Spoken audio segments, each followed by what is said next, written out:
नमस्कार, स्वागत है आप सभी का जेकेबीपी चैनल पर। अभी का ये वीडियो हम फाइनेंशियल इंस्टीट्यूशन मार्केट के ऊपर बनाने वाले हैं। बहुत सारे स्टूडेंट्स के कमेंट्स थे कि इस सब्जेक्ट के ऊपर भी आकर कुछ इंपॉर्टेंट क्वेश्चंस दे, इसीलिए ये वीडियो बनाया जा रहा है।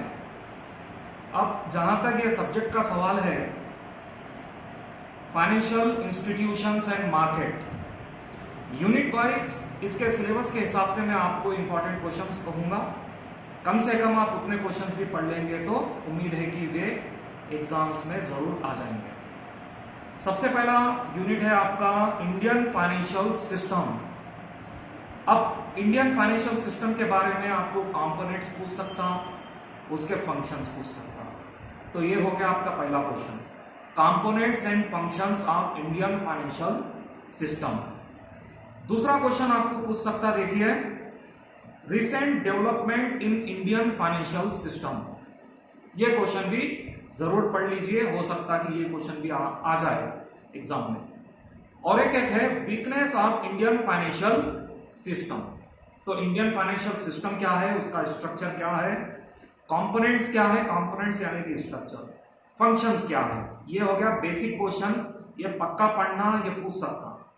दूसरा है financial system economic development, recent trend in financial system, Indian financial system. और तीसरा है weakness of Indian financial system. कम से कम ये तीन क्वेश्चंस पहले यूनिट से पढ़ लेना।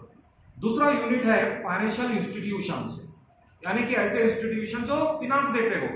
फिनांस का मतलब क्या, फिनांस का मतलब है पैसा अवेलेबल कराना, पैसा मुहैया करवाना। तो पैसा बैंकिंग सेक्टर ही मुहैया करवाते। बैंकिंग इंडिया में तो ऑर्गेनाइज अनऑर्गेनाइज दो किस्म के सेक्टर है। ऑर्गेनाइज सेक्टर यानी कि वे सेक्टर, वे इंस्टीट्यूशन जो आरबीआई के रूल फॉलो करते हैं। अनऑर्गेनाइज सेक्टर यानी कि वे इंस्टीट्यूशन, वे कंपनी, वे बैंक वगैरह जो आरबीआई के रूल गाइडलाइंस फॉलो नहीं करते। जैसे कि इंडिजीनियस बैंकर, गली मोहल्ले में कोई भी है सो बदले में आपके बदले कुछ भी पैसा देने के लिए, कुछ भी ब्याज के बदले पैसा देने के लिए आपको बहुत मिल जाएंगे। ये सब इंडिजीनियस बैंकर है, हर गली मोहल्ले में मिल जाएंगे, जो आपको थोड़े बहुत ब्याज के ऊपर पैसा दे देंगे, हर महीने आपको ब्याज चार्ज कर लेंगे। वे अनऑर्गेनाइज रहते, उनको कोई कंट्रोल नहीं कर सकता। लेकिन जिनके ऊपर कंट्रोल रहता, जो आरबीआई के गाइडलाइन फॉलो करते, आरबीआई के रूल के मुताबिक जिनका एस्टैब्लिशमेंट होता, उनको बोलते ऑर्गेनाइज सेक्टर। अब ऑर्गेनाइज सेक्टर में तमाम बैंक आते हैं, चाहे बैंक कई किस्म के हो सकते हैं, कमर्शियल बैंक हो सकता, जो सभी तरीके के काम कर लेते हैं, सभी किस्म के लोगों को लोन देते हैं। दूसरा है इंडस्ट्रियल बैंक, जो इंडस्ट्रीज, बिजनेस और स्टार्टअप के लिए लोन देते हैं, इनको इन्वेस्टमेंट बैंकिंग भी बोलते। और एक हो सकता इंटरनेशनल बैंक, फॉरेन बैंक, जो कि फॉरेन के लिए, बिजनेस के लिए आपको इंपोर्ट एक्सपोर्ट के लिए लोन दे। और एक हो सकता एग्रीकल्चरल बैंक, जैसे कि रीजनल रूरल बैंक, जो एग्रीकल्चरिस्ट को लोन देता। इसमें सबसे ऊपर टॉप पोजीशन पे है NABARD, national bank for agriculture and rural development, सबसे ऊपर है, एपेक्स इंस्टीट्यूशन है। और एक रहता सेंट्रल बैंक, जो इंडिया में जिसका एग्जांपल है RBI, Reserve Bank of India. तो बैंक कई तरह के हो सकते हैं, कमर्शियल बैंक बहुत खास है, ज्यादातर बैंक कमर्शियल बैंक ही होते हैं। सबसे बड़ा कमर्शियल बैंक है हमारा SBI, state bank of India. तो कमर्शियल बैंक के ऊपर यूनिट नंबर 2 में पक्का पढ़ना, फंक्शंस ऑफ कमर्शियल बैंक, समझे ना। प्राइमरी फंक्शन, सेकेंडरी फंक्शन रहते हैं। प्राइमरी फंक्शन बोले तो पैसे लेना और तरह तरह के डिपॉजिट करवाना, जैसे कि saving account, fixed deposit, current deposit वगैरह, फिर लोन देना वगैरह। सेकेंडरी फंक्शन में आता आपके कुछ एक्स्ट्रा एक्टिविटीज, जैसे कि ब्रोकरेज का काम करना, प्रॉपर्टी खरीदने बेचने में मदद करना। तो ऐसे कई किस्म के काम है जो बैंक करता। कमीशन इकट्ठा करना, आप जो भी शेयर मार्केट में पैसा लगाए उसका डिविडेंड कलेक्ट करना, आपके इंश्योरेंस प्रीमियम अदा करना, ये सेकेंडरी फंक्शन, ऑक्सिलरी फंक्शन भी बोलते हैं। तो कमर्शियल बैंक के ऊपर पक्का पढ़ना, ये आपका पहला क्वेश्चन हो गया। दूसरा, मर्चेंट बैंकिंग के बारे में पक्का पढ़ना, पूछ सकता है। मर्चेंट बैंकिंग के फंक्शन के बारे में पढ़ लो। और है वेंचर कैपिटल, वेंचर कैपिटल के ऑब्जेक्टिव्स और उसके टाइप्स। कम से कम इतने क्वेश्चन पढ़ लेंगे तो आपको आ जाएगा।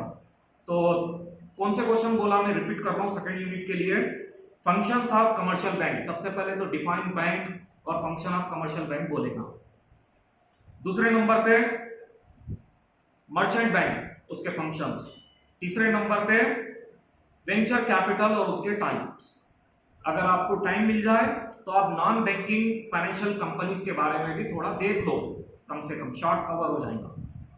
फिर आप थर्ड यूनिट की अगर कभी बात करें तो थर्ड यूनिट मनी मार्केट के बारे में है। देखिए इंडियन फाइनेंशियल सिस्टम में दो किस्म के मार्केट है। फाइनेंशियल सिस्टम यानी कि पैसा मुहैया कराने वाला सिस्टम, इसमें दो किस्म के मार्केट है। मनी मार्केट है, कैपिटल मार्केट है। Money market short term finance available करवाती, the market which facilitate short term finance is money market. Capital market means the market which facilitates long term finance. तो short term finance का क्या मतलब है, एक साल के भीतर अगर कभी आप लोन ले रहे और उसकी पेमेंट कर दे रहे एक साल के अंदर, तो उसको बोलते हैं शॉर्ट टर्म फाइनेंस। तो money market short term finance provide करवाती है, यानी कि ऐसा कोई भी बैंक जो एक साल का लोन दे रहा उसको शॉर्ट टर्म बोलते हैं, वो मनी मार्केट का हिस्सा बन जाता। इसको बोलते हैं कंपोनेंट्स ऑफ मनी मार्केट। अगर कभी वही बैंक लॉन्ग टर्म लोन दे रहा 4 साल के लिए, 10 साल के लिए, तब वही बैंक कैपिटल मार्केट का हिस्सा बन जाता। मार्केट का मतलब प्लेस नहीं है, कोई बिल्डिंग नहीं है। मार्केट का मतलब है सिस्टम। एक बैंक कभी मनी मार्केट का हिस्सा बन सकता अगर वो 1 साल तक का लोन देता है, तो वही बैंक कैपिटल मार्केट का हिस्सा कहलाएगा अगर वो 1 साल से बढ़ के वक्त के लिए लोन देता है। तो बहुत सारे बैंक है जो मनी मार्केट के अंदर आते हैं। कमर्शियल बैंक है, रीजनल रूरल बैंक है, कुछ इंडस्ट्रियल भी बैंक है, स्टार्टअप के लिए, छोटे मोटे बिजनेस के लिए लोन देते हैं। बहरहाल उसमें हम नहीं जाएंगे। मनी मार्केट के बारे में आपको functions of money market, components of money market और weakness of Indian money market, ये क्वेश्चन पक्का पढ़ना, यकीनन ये क्वेश्चन आ सकता है। Components of money market, weakness of Indian money market, ये क्वेश्चन आ सकता। और एक अगर कभी इसमें बात करें तो आरबीआई के बारे में भी है। तो आरबीआई का फंक्शन और रोल ये पक्का देखना। Functions of RBI, Reserve Bank of India, और role of RBI in Indian money market. तो कम से कम ये दो भी क्वेश्चन देखेंगे ना, उम्मीद है कि ये आपको आ जाएगा एग्जाम में। तो मनी मार्केट के इंस्ट्रूमेंट वगैरह कुछ भी नहीं रहते हैं। ये जो बिल्स ऑफ एक्सचेंज है, प्रॉमिसरी नोट है, ये इंस्ट्रूमेंट है। बहरहाल इसमें दो क्वेश्चन बोला मैंने, एक है functions, components, weakness of Indian money market, पक्का पढ़ना। दूसरा है RBI, Reserve Bank of India के फंक्शन और रोल इन मनी मार्केट। एक क्वेश्चन में 2-3 क्वेश्चन हम मिलके रहते कभी भी। आरबीआई पूछा तो meaning of RBI, functions of RBI, role of RBI, ऐसा पूछना। 15 मार्क्स यूं नहीं देंगे आप। फिर है डेप्ट मार्केट, आपका 4th यूनिट। इसमें आपको डेप्ट मार्केट के टाइप्स, डेप्ट मार्केट वर्सेस मनी मार्केट और उसके इंस्ट्रूमेंट्स, इनके बारे में पूछ सकता। तो इसमें आप एक काम कीजिए, मनी मार्केट वर्सेस डेप्ट मार्केट एक हो गया, और दूसरा टाइप्स ऑफ डेप्ट्स, ये दूसरा हो गया, और तीसरा इंस्ट्रूमेंट्स ऑफ डेप्ट मार्केट।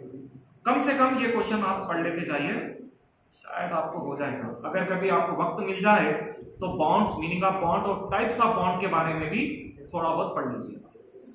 अब है 5th unit, last unit.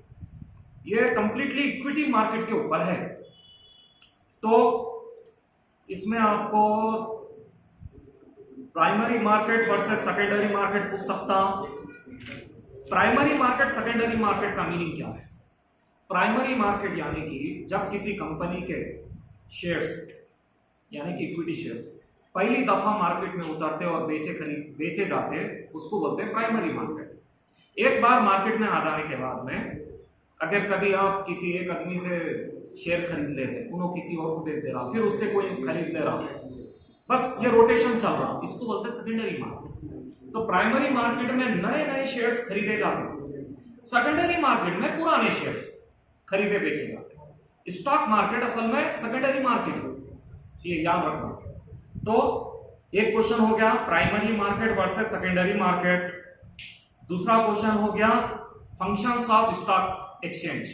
Stock exchange के बारे में भी पक्का पढ़ लेना, उसके मतलब meaning and functions of stock exchange. और एक क्वेश्चन आपको सेबी के बारे में पक्का पूछ सकता, security exchange bank of board of India, sorry security exchange board of India, ये कंपनियों को रेगुलेट करता। कोई कंपनी जरूरत से ज्यादा तो शेयर इशू नहीं करती, कोई कंपनी का लिमिट क्या है शेयर मार्केट में, समझे ना, कितना शेयर, कितने शेयर से ऑथोराइज्ड हुई, कितना शेयर जारी कर सकती, कितना नहीं कर सकती, कौन सा कर सकती, कौन सा नहीं कर सकती, क्या प्रोस्पेक्टस इशू कर सकती, नहीं कर सकती। प्रोस्पेक्टस यानी कि एडवर्टाइजमेंट, जो कंपनी अपना प्रोस्पेक्टस जारी करके लोगों को लुभाती खरीदने के लिए, लालच देती कि हमारा ये शेयर खरीदो, इतना डिविडेंड आएगा, ये हमारी कंपनी है, ये हमारी कंपनी का ऑब्जेक्टिव है, हम इतना इतना देते हैं, हमारा ये परफॉर्मेंस है, ये सब प्रोस्पेक्टस में लिखा होगा। अगर प्रोस्पेक्टस की बात करें तो प्रोस्पेक्टस में रेड हेरिंग प्रोस्पेक्टस के बारे में थोड़ा शॉर्ट क्वेश्चन देख लो, आप पूछ सकता, कभी कभी लॉन्ग में भी पूछ सकता उसको कभी कभार। तो ये यूनिट में आप 3 क्वेश्चन बोलूंगा मैं, primary market versus secondary market पूछ सकता, दूसरा question meaning and function of stock exchange, और तीसरा क्वेश्चन सेबी के बारे में, objectives and functions of SEBI. कभी कभी सेबी कैसा कंट्रोल करता कंपनी को, उसके बारे में भी पूछ सकता। इसके अलावा अगर कभी शॉर्ट की बात करें तो आईपीओ, एफपीओ, इसके बारे में थोड़ा देख लीजिए, प्रोस्पेक्टस, रेड हेरिंग प्रोस्पेक्टस, उसके बारे में थोड़ा देख लीजिए, स्वेट इक्विटी, इसके बारे में भी देख लीजिए। तो इतने क्वेश्चंस है जो आपको पढ़ने चाहिए। मैं एक दफा फिर बोल देता हूं आपको जल्दी जल्दी में। यूनिट नंबर 1 में components and functions of Indian financial system, दूसरा recent development in Indian financial system, तीसरा weakness of Indian financial system. Unit number 2 में meaning and types functions of commercial bank, दूसरे नंबर पे मर्चेंट बैंकिंग, तीसरे number पे types of venture capital, meaning and types of venture capital. अगर देखना है तो नॉन बैंकिंग फाइनेंशियल कंपनी देख सकते हैं। तीसरे यूनिट में मनी मार्केट, फंक्शंस, कंपोनेंट्स और weakness of Indian money market, दूसरा role of RBI, functions and role of RBI. बस ये 2 ही पढ़ लिए तो काफी है। 4th यूनिट में मनी मार्केट वर्सेस डेप्ट मार्केट, मनी मार्केट वर्सेस डेप्ट मार्केट, और डिफरेंट टाइप्स ऑफ डेप्ट्स, इसके अलावा इंस्ट्रूमेंट्स ऑफ डेप्ट मार्केट, ये पढ़ लिए तो। इसके अलावा अगर कभी बॉन्ड के बारे में पढ़ लेंगे तो बहुत अच्छा हो जाएगा। बॉन्ड के बारे में, टाइप्स ऑफ बॉन्ड, ये पक्का पढ़ लेना। बॉन्ड का मीनिंग क्या है, फीचर क्या है, टाइप्स ऑफ बॉन्ड क्या है, पूछ सकता। तो प्राइम मनी मार्केट वर्सेस डेप्ट मार्केट, इंस्ट्रूमेंट ऑफ डेप्ट मार्केट, और ये bonds, meaning and types of bonds. आखिरी यूनिट में आप है so primary market versus secondary market, दूसरा meaning and function of stock exchange, तीसरा objectives and functions of SEBI. इतना पढ़ लें तो बस है। अगर कभी कम से कम आप इतना भी पढ़ लेंगे तो आपको ये यूनिट कवर हो जाएगा। All the best for your examination.